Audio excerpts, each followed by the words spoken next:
something that happens when you can really have a basic fundamental relationship with God, when it's nothing really complicated between your relationship with God. It's just a relationship that you would have with your friend, with your family member, with your father, somebody that you can sit down and talk to and tell all your secrets to, and you'll never have to worry about him repeating it. It's just something that happens when you're able to pray, when you're able to build a bond, a spiritual connection to the presence of God. It gives you that safety net or where you can run to when all of life is happening, when life is lifing. You can run to that place instead of being codependent on running to somebody else, because the thing that the devil don't want you to do is ever be secure enough to run into the arms of God when everything is going crazy in your life versus running into the arms of a man or a woman. Secondly, God told me that we come from people that were free to experience the world that he created. They had plenty of time to roam the earth, to build things, to worship, to fellowship, to grow together. And so it's important for us, because we live in a different time, to map out 20 minutes a day, 4 or 5 days a week, to just walk and just enjoy God.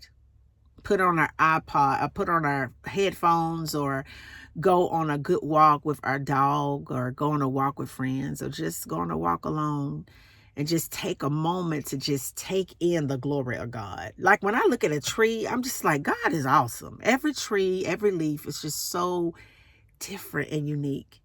Being able to really slow down and breathe in the presence of God. So that's why it's important to have movement. And thirdly, meditation.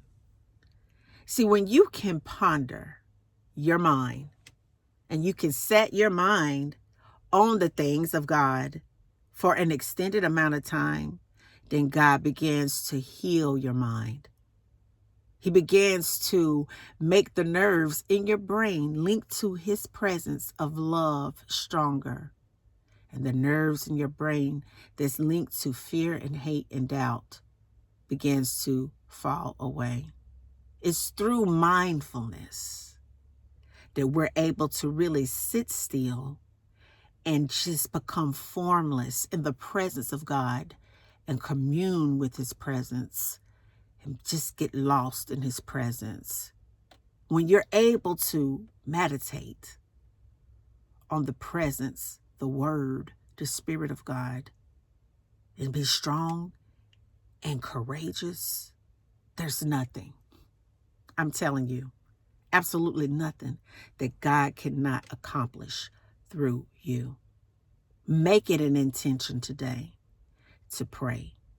It doesn't have to be a plea. You don't have to beg God or continue to remind God about what you're dealing with. I want you to understand that sometimes we use our own mouth, the apparatus that God has given us to create and magnify him with, and we constantly bring up our problems. We constantly bring out what we're dealing with. I want you to understand that you're so powerful that when you constantly bring up a problem, you just continue to perpetuate and create the same experience in your life. But when you can take your problem and give it to God, it's already done. You don't have to keep reminding God about your problem. He knows what your problem is. Keep reminding him about how good he is. Keep reminding him about waking you up this morning. Keep reminding him of how grateful you are for everything that you have in your life. Keep reminding him that if he doesn't do anything else, you're so grateful that he pulled you in to make you even want to thirst, to even seek him, because nobody seeks him unless he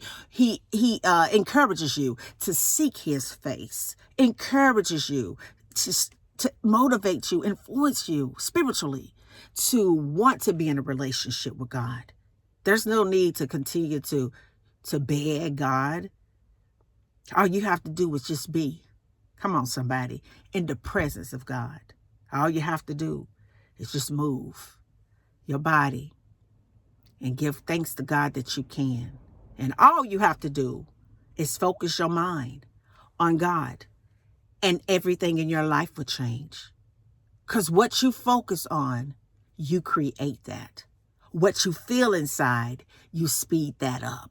What you have faith in becomes something that you really can see. Because I want you to understand that you are so powerful that when you can become formless in the presence of God and connect with His Spirit, that anything that you desire within His will would begin to clothe itself to bring glory back to God by manifesting and showing up in your life.